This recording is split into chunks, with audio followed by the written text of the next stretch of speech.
My daughter-in-law pretends to take care of me, but she hits me while I'm bedridden. She's so brazen. Even though we're family, my husband and sister-in-law don't listen to me. I thought I'd lose everything important to me, but I never expected something like that to happen to them. It's scary how karma works, isn't it? My name is Lily.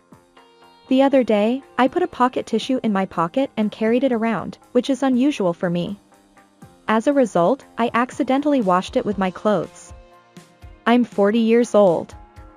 Thanks to that, my black pants look like clouds. No, it's not that beautiful. I'm getting older and a little more clumsy, but my clumsiness is cute. In the world, there are always people who are better than us. When I was in my 20s, my newlywed husband David suddenly spoke up. Are you ready to live together? Huh? Who is going to live with whom? I couldn't figure it out even after thinking for a while, and my husband said to me as I remained silent. It's about living with my parents. I was stunned. Did we talk about that? No, but... There's no way he could know about a conversation that never happened.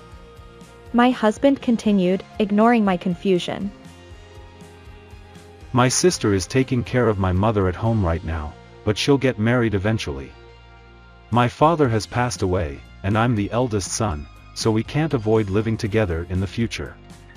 It would be better for us to live together sooner rather than later.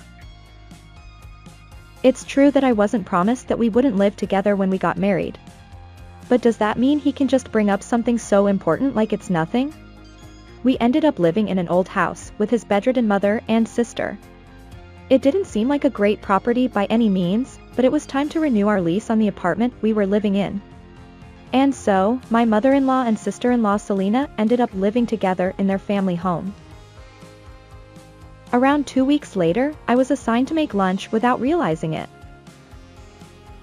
Oh, risotto for lunch today? I replied, yes. I thought it would be easy to eat. I hate risotto. Throw it away. Huh? She snorted and turned away.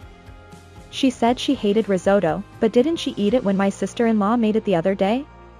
Then I was asked to help move the wheelchair and was told that I was rough or scared because it was shaking. I don't remember moving it violently.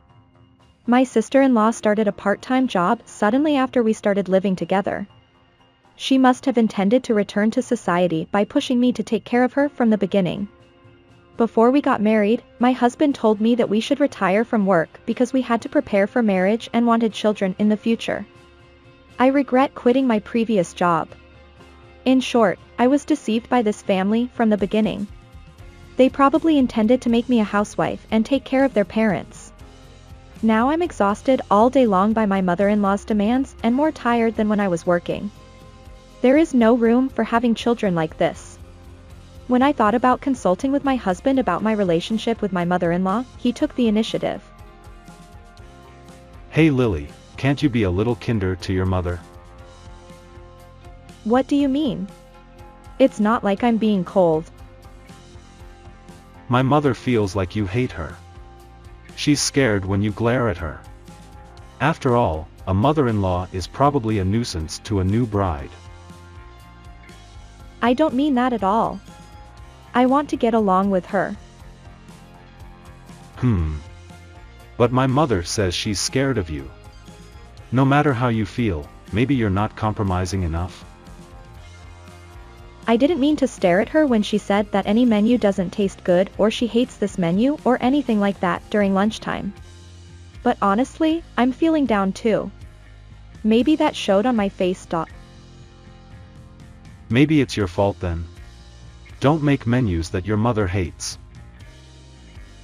I asked in advance about what menus she doesn't like, and when Selena made it before, she ate it properly.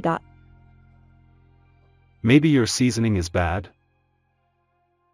When Selena made it before, she told me to throw away any menu that she ate when I made it without eating even one bite. It's not just a seasoning problem. Don't get angry. If my mother hates it, that's all there is to it. You have a problem. Reflect on yourself. Well, that's the end of this conversation. Get along with your mother. Saying that, my husband went to take a shower. When I think back on the words my husband said, it was as if I was the only one at fault. I was tired of it, so for the first time that day, I went back to the bedroom before my husband. I didn't want to see his face more than necessary. I tried my best. Since we were living together, I thought I would try a little harder to compromise with my mother-in-law and not think of her words and actions as bullying. However, my mother-in-law's words and actions gradually became worse. She would deliberately spill food and say things like, "Hurry up and wipe it off. You're slow," or "It's too bad to swallow." She even blew something that my mother-in-law had put in her mouth once onto my face. When reading books on caregiving, it seems that people with dementia are more likely to exhibit such aggressive behavior, but my mother-in-law was just weak in her legs and waist. To be honest, I don't think there is any need to take care of her so much. Of course, I have no experience or knowledge of caregiving at all. It's just a shallow knowledge that I learned after coming to this house. That's why I was following what my husband and sister-in-law told me at first, but once I suggested to them that, it's not that we should do everything, but it would be better if we supported our mother to do something herself so that she wouldn't get weaker, because caregiving books also describe that excessive caregiving leads to a decline in physical function and disuse syndrome. For example, if you repeatedly move around in a wheelchair when you can walk a little bit, your leg and waist muscles will weaken and you will not be able to move on your own.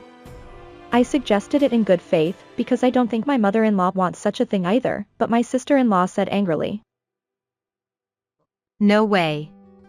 She's getting weaker day by day." It seems that she suddenly became weak around the time we started living together. What nonsense. But there was no one on my side. She used to eat meals by herself before, but now she needs care, so understand her more. That's how he ended up scolding me too. Then you take care of her. Your mother-in-law will surely recover immediately, goes without saying what I thought. In short, my mother-in-law's bullying started before I came to this house.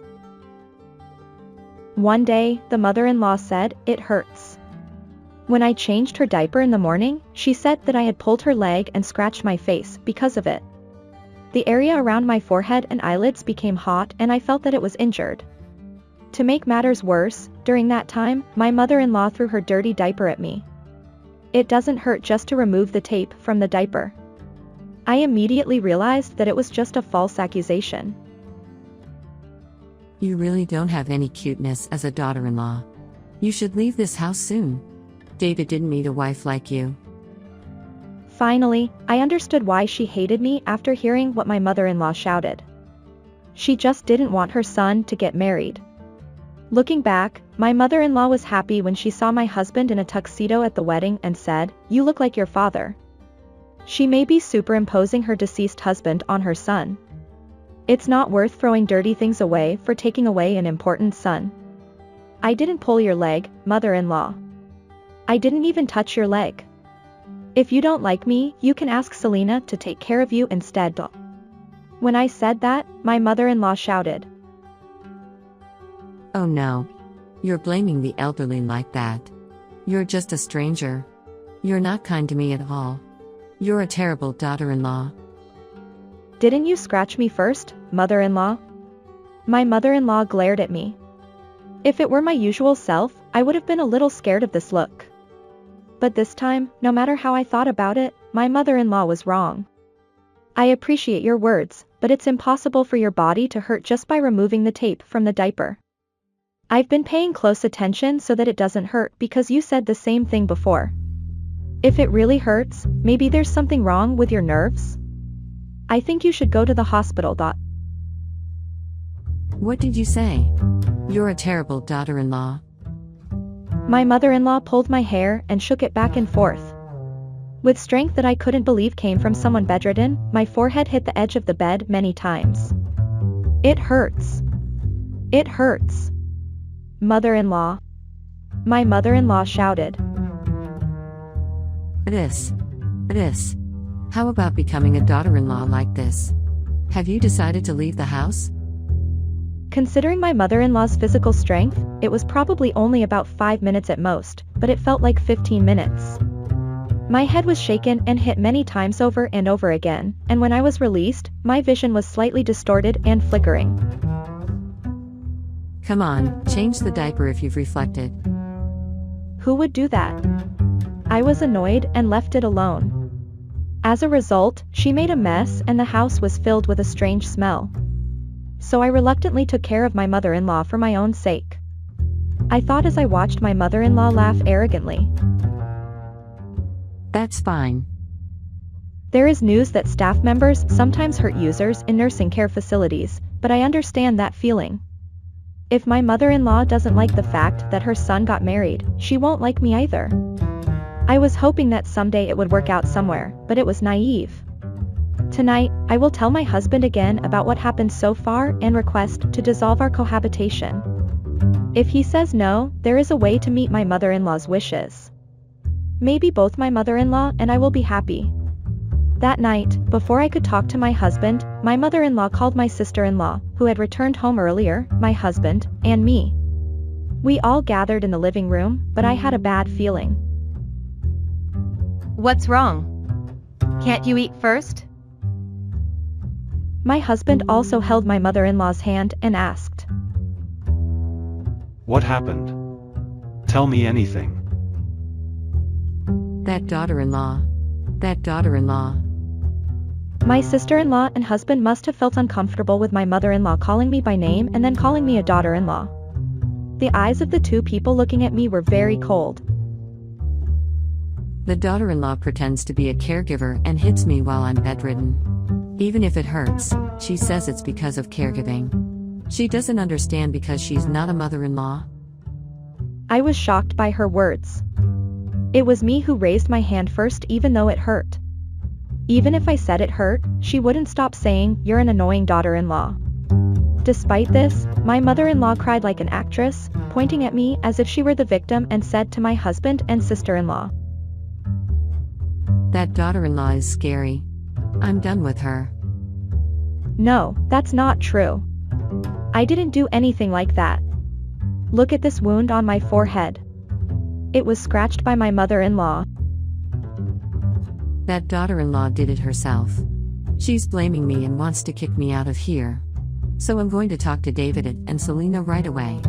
Will you believe me? Both of you? My mother-in-law shouted over my words, and my husband and sister-in-law remained silent. But looking at their faces, I knew the answer without asking. They looked at me like they were looking at something disgusting. I can't believe it. Doing something like that to mom is the worst. This marriage is a failure. That's right, brother. Why did you marry such a woman? Poor mother. I woke up now. When Mom said that Lily was being cold to her the other day, I should have broken up with this wicked wife. Sister-in-law agreed with her brother's words and eventually both of them began to condemn me, saying, "We don't need a wicked wife here, so get out."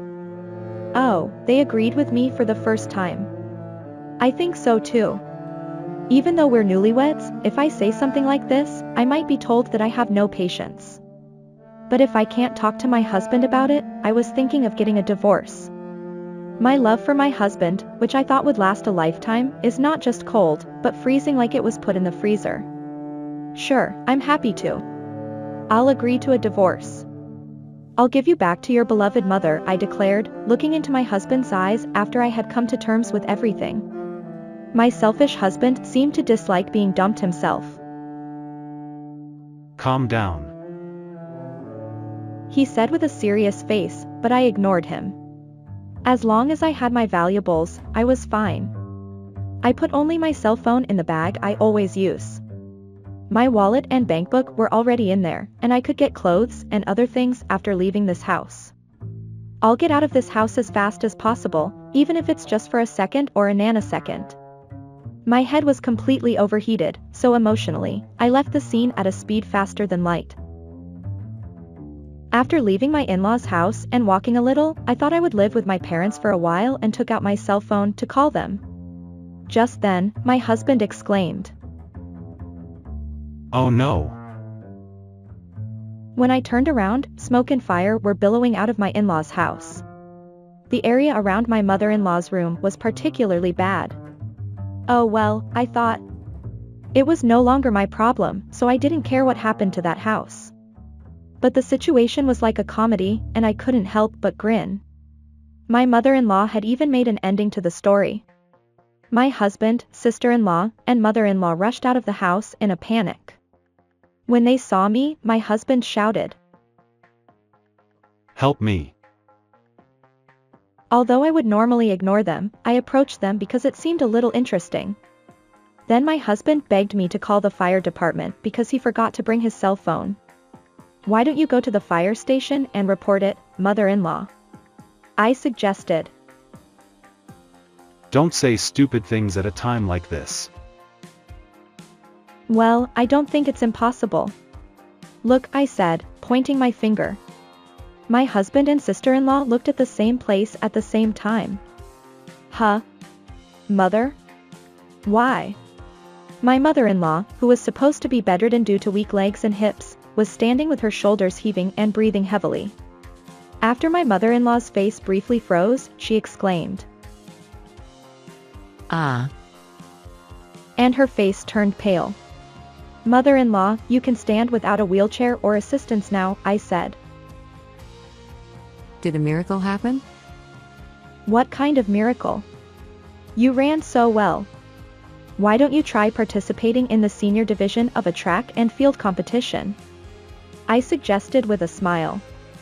In contrast to me, who was smiling, my family was speechless. It was terrible that my siblings rushed out of the house without even thinking about their mother, who was important to them. But if they were told that their bedridden mother had run away energetically, any guilt would disappear. It seemed that they had forgotten to call the fire department in their haste, but it looked like the neighbor who had come out in a hurry had already contacted them. I asked my family-in-law, what do you think the cause is? My husband also wondered. Why is that? Yes, the black smoke is coming from my bedridden mother-in-law's room, not the kitchen or anywhere else.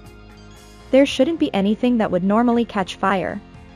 It's probably your mother-in-law's cigarette. When we were called to talk, I went to assist her in her wheelchair and I could smell a faint cigarette odor in the room.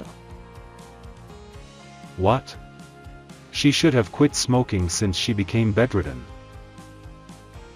Upon hearing my words, my siblings immediately looked at my mother-in-law. Hey, mother-in-law. Actually, you can walk, can't you? Well, today was the first time I saw you walking. You know, when Selena goes to the convenience store to buy cigarettes, she buys a carton of them and I thought they were running out too fast. So while cleaning up, I regularly checked Selena's shelf in her room and found that the cigarette box was decreasing even though Selena wasn't using them. That means...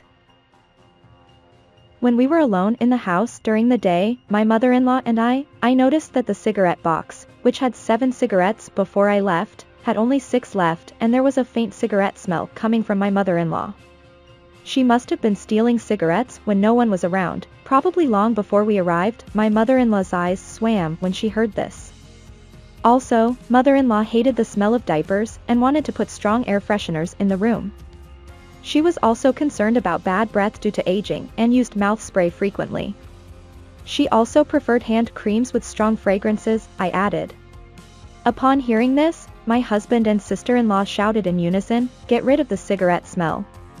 They seemed to have given up, and my mother-in-law apologized while crying. While my family-in-law was amazed by my mother-in-law's behavior, I asked my husband, was her leg injury caused by a fracture? Weren't you worried? Yeah, they said she could walk again after it healed, but her legs suddenly got worse and worse. I thought she was getting old, so I increased my visits home. So she got a taste of it. Your mother-in-law loves you. If you hadn't taken her word for it and taken her to the hospital, she wouldn't have pretended to be bedridden. My mother-in-law neither denied nor affirmed my words and began to tremble. Seeing this, my siblings realized everything and shouted at my husband and sister-in-law, "You tricked us. While firefighters were desperately trying to put out the fire, my family-in-law continued to argue without worrying about people or the house. Although the house was only half burned down, the family relationship was completely destroyed. In the end, my mother-in-law was abandoned with the words, "Do whatever you want." After my husband learned everything, he apologized to me and said,